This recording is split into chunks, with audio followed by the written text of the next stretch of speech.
У Віцебску запрацуе першы в области центр по обслуговыванию плательщиков. Ён закликаны повысить информационно-тлумачальную и консультацийную работу с насельництвом. 2000 километров и 2 десятки тяжкой техники военных годов. Орша сустрэла бронепробег «Дорога мужности». Трагедия на воде под Полоцком у заходней Двине знайшлі тело хлопчика, які патануў 16 чэрвеня. У эфіры навіны Віцебскай вобласці, у студыі Ганна Рустикова. Вітаю вас. У Віцебску запрацуе першы в области центр по обслуговыванию плательщиков. Ён закликаны повысить информационно-тлумачальную консультацийную работу с насельніцтвом. Податковые органы зараз активно працуюць над удосканаленнем электронных сервисов. На сегодняшний день каля 25 тысяч индивидуальных предпринимальников и субъектов гаспадарання ажыццяўляюць платежи у электронном выгляде. Больше за 35 тысяч физичных особ подключены до сервису «Асабісты кабинет». Як гэта можа адбіцца на податковых поступлениях у бюджет, высвятляла Інна Кірыенкова. Не столькі жорсткі кантроль, колькі дапамога і стварэнне комфортных умоў для выканання падатковых абавязацельстваў. Падатковыя органы пастаянна ўдасканальваюць сваю дзейнасць. Вось уже год актыўна развіваюць электронныя сервисы для своих плательщиков. Электронное взаимодействие позволяет нашим плательщикам самостоятельно обращаться к учетным системам налоговых органов и получать оттуда различную информацию, например, сведения из лицевых счетов, о состоянии расчетов с бюджетов, подать и заполнить декларацию, записаться на прием к руководителю, написать заявление в электронном виде на совершение административных процедур. Электронныя сістэмы гэта не толькі зручна, гэта яшчэ доступ суб'ектаў бізнесу да інфармацыі і магчымасць адсачыць сваіх кліентаў, наколькі бяспечна з імі весці бізнес. Акрамя таго, сёння актыўна развіваюцца сервисы і для фізічных асоб. На сегодняшний день ведутся работы и планируется в 2018 году физическим лицам только по логину и паролю, который бесплатно выдается в любой налоговой инспекции, получать не только извещение на уплату имущественных налогов, подоходного налога, но и также подавать декларации в налоговую инспекцию в электронном виде. Удасканаленне работы падатковай службы дае свой плён, менш парушэнняў і фактаў ухілення ад уплаты падаткаў, больш паступленняў у бюджэт. За 5 месяцаў бягучага года ўдалося спагнаць 476 мільёнаў рублёў, што на 36 мільёнаў больш, чым за аналагічны перыяд леташняга. Да канца года ў Віцебску на базе Кастрычніцкай раённай інспекцыі плануюць адкрыць цэнтр па абслугоўванню плательшчыкаў, які будзе працаваць па прынцыпе аднаго акна. Самый актуальный вопрос – это имущественные вычеты у физических лиц при числении подоходного налога. Люди строили квартиры по льготному кредиту, до сих пор у них есть вопросы. Второй вопрос – это социальные вычеты, то же самое платное образование и право на это. В основном идут обращения от физлиц по подоходному налогу больше. На втором месте можно определить это обращение от индивидуальных предпринимателей, которые интересуются, ту или иную ставку я имею применить при той или иной системе налогообложения. Потом какие-то критерии определения выручки при упрощенной системе налогообложения. В целом все сводится к изменениям налогового законодательства. Кансультацыя спецыялістаў і адказы на хвалюючыя пытанні можна будзе атрымаць хутка і аператыўна, а гэта ў сваю чаргу будзе стымулам падаткаплацельшчыкам для добраахвотнага выканання сваіх абавязацельстваў. Інна Кірыенкова, Леонид Табола, навіны Віцебск. Больш за 40 земельных участкаў агульнай плошчай звыш 7 гектараў прададзена за аўкцыёны ў Віцебскай вобласці з пачатку года. Іх купілі грамадзяне для будаўніцтва абслугоўвання жылых дамоў. Найбольш папулярны ў пакупнікоў Віцебскі, Лепельскі, Браслаўскі раёны. У Віцебскім раёне попытам карыстаюцца участкі ў Варонаўскім сельскім савеце. А самы дарагі ў рэгіёне зямельны участак прададзены ў Віцебску. Зараз у вобласці ёсць больш за 6 тысяч зямельных участкаў для будаўніцтва абслугоўвання жылых дамоў. 500 з іх можна набыць у прыватную ўласнасць на аўкцыёнах. У асноўным участкі размешчаны ў маляўнічых месцах паблізу азёр, рэк і маюць пад'язныя дарогі, магчымасць падключэння да лініі электраперадач. На сайце Віцебскага абласнога цэнтра маркетынгу размешчана адзіная база дадзеных, дзе можна азнаёміцца з апісаннем участкаў для продажу ў прыватную ўласнасць праз аўкцыёны. 3 чалавекі выдалены з цэнтралізаванага тэсціравання ў Віцебску за парушэнне парадку правядзення выпрабаванняў. Абітурыенты спрабавалі скарыстацца шпаргалкамі і мабільнымі тэлефонамі. Камітэт дзяржкантролю вобласці яшчэ раз нагадвае, што падчас здачы тэстаў забаронена мець пры сабе любыя сродкі прыёму і перадачы інфармацыі. У аўдыторыю можна праносіць толькі пасведчанне асобы, пропуск і гелевую ручку. Нагадаем, што па выніках уступнай кампаніі мінулага года у Віцебскай вобласці за парушэнне парадку правядзення тэсціравання абітурыентаў не выдалялі. Для ребят это стресс. Они готовятся, и кто-то по самонадеянности мобильный может принести. Это не допускается, конечно. Аудитория должна быть спокойная, доброжелательная, ничто не должно отвлекать от тестов, никто в тестовое задание не заглядывает через плечо абитуриенту, не помогает ему, не мешает и не интересуется. Это задача всех, и организаторов, и контролеров, находящихся в аудиториях. В каждой аудитории находится член комиссии по контролю. У нас привлечено в этом году 405 человек. Это и работники исполнительной власти, и педагогические работники, и, соответственно, сотрудники Комитета государственного контроля Витебской области. Сёлета тестирование здаюць з 12 чэрвеня па 2 ліпеня ў 4 ВНО в области. Витебский тэхналагічны, ВДУ імя Машэрова, Аршанскі механіка-эканамічны каледж і Полацкі дзяржаўны універсітэт. Ближайшие тесты отбудутся 22 чэрвеня. У гэты дзень абітурыенты будуць здаваць замежную мову, 24 хімію. Пачатак тэсціравання па ўсіх прадметах у 11 гадзін раніцы.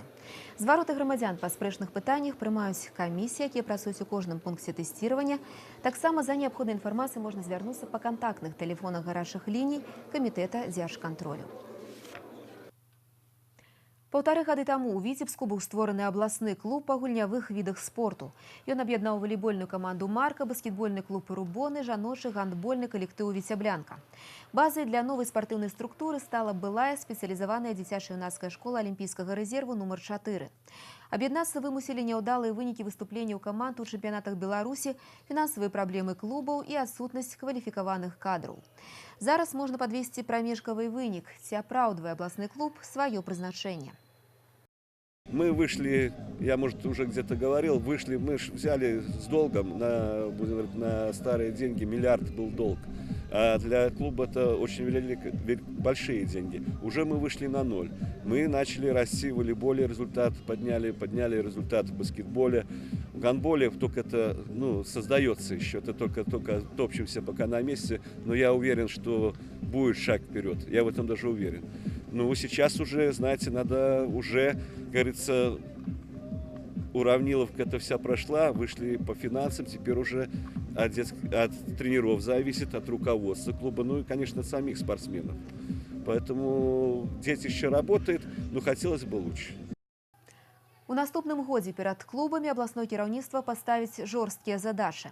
Гэта ў меншай ступені будзе тычыцца гандбалістак, а вось валейбалістам і баскетбалістам трэба будзе дабаўляць, каб на роўных канкурыраваць з мацнейшымі камандамі беларускіх чэмпіянатаў. Цела 10гадовага хлопчыка, які прапаў на заходняй дзвіне ў Полацку, знойдзена каля вёскі Чарнешчына. Па інфармацыі следчага камітэта, 16 чэрвеня дзіця пайшло разам з сябрам лавіць рыбу. Увесь час маці была на сувязі з ім па тэлефоне і была ўпэўнена, што дзеці знаходзяцца разам з бацькам сябра. Аднак, як высветлілася, на рацэ хлопчыкі знаходзіліся адны. У той момант, калі яны пайшлі купацца, аднаго з іх падхапіла цячэнне. Крык аб дапамозе пачуў адзін з рыбакоў, але выратаваць хлопца не паспеў і выклікаў міліцыю. Цела дзіця удалося знайсці толькі праз 5 дзён. Трагедия, которая произошла с ребенком, значит, один из факторов того, что вода была сильно высокая, и мальчик, по всей видимости, не знал, какая там глубина. Само поисковое мероприятие проводилось штатными водолазами Полоцкой спасательной станции. И, к сожалению, с первого раза найти тело погибшего не удалось. И сегодня утром, где-то в районе 9 часов, тело мальчика было обнаружено. Это уже, к сожалению, в Витебской области 3-й случай гибели несовершеннолетнего. Основная причина гибели детей в этом возрасте – это, собственно говоря, недосмотр родителей. Падчас летніх канікул узрастае рызыка для дзяцей трапіць у бяду, калі яны знаходзяцца без нагляду дарослых. Спецыялісты заклікаюць бацькоў больш пільна сачыць за дзецьмі і іх месцазнаходжаннем. Марш-кідок па Расіі і Беларусі. Орша сустрэла маштабны бронепрабег саюзнай дзяржавы. Стартаваў праект «Дарогі мужнасці» 17 чэрвеня ў Маскве. Калоны пераадолее больш за 2000 кіламетраў праз расійскія і беларускія гарады.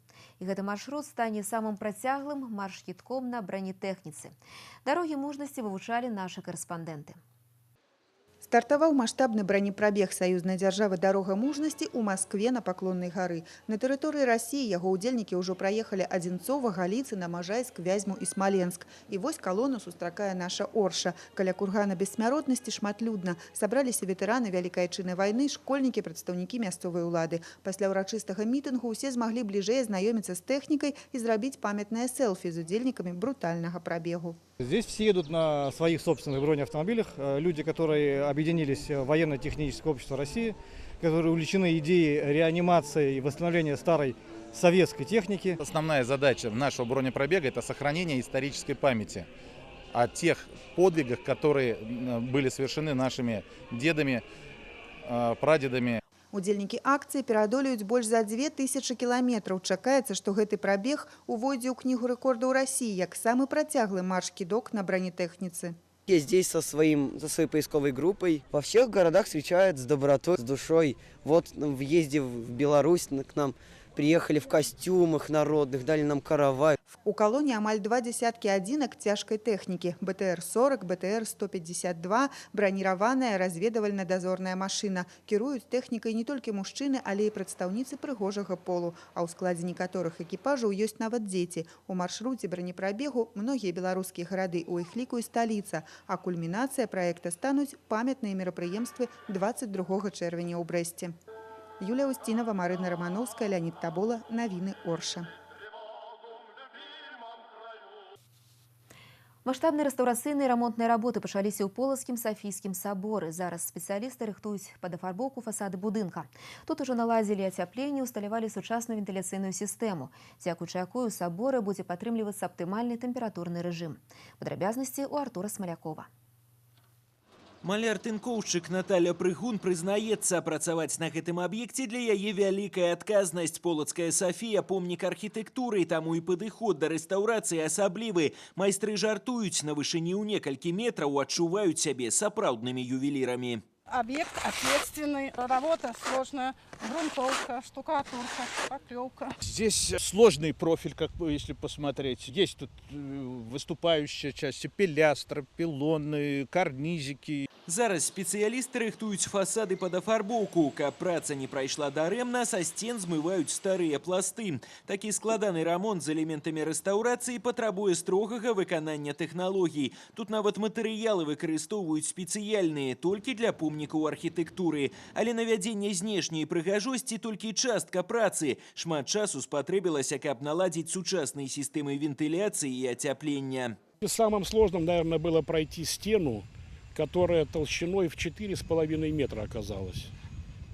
Вот надо было искать техническое решение, как пройти там с отоплением. Нашли, смонтировали, все прошли. Ничего не нарушили ни целостности, ни интерьера. Змяняецца выгляд і музея беларускага кнігадрукавання. Менавіта ён стане адной з асноўных пляцовак падчас святкавання Дня беларускага пісьменства ў Полацку ў гэтым годзе. Здание является памятником архитектуры XVIII века. В состав архитектурного ансамбля входило еще одно здание, так называемый экономический дом. В разработке архитектурного проекта данного ансамбля принимал участие известный архитектор Джакомо Кваренги. Так что мы прекрасно понимаем, вот с каким архитектурным наследием мы имеем дело. Масштабные ремонтные и реставрацыйныя работы праходзяць і на іншых значных аб'ектах Полацка. На іх завяршэнне ў спецыялістаў некалькі месяцаў. Ужо ў верасні вынікі стараннай працы ацэняць госці нацыянальнага свята. Артур Смалякоў, Марына Романовская і Станіслаў Дудзін. Навіны Полацк. На гэтым наш выпуск завершаны. Партнёр добрага надвор'я – газета «Витьбише». У нас только свежие новости. Будем вместе. Витьбичи. Подпишитесь сегодня.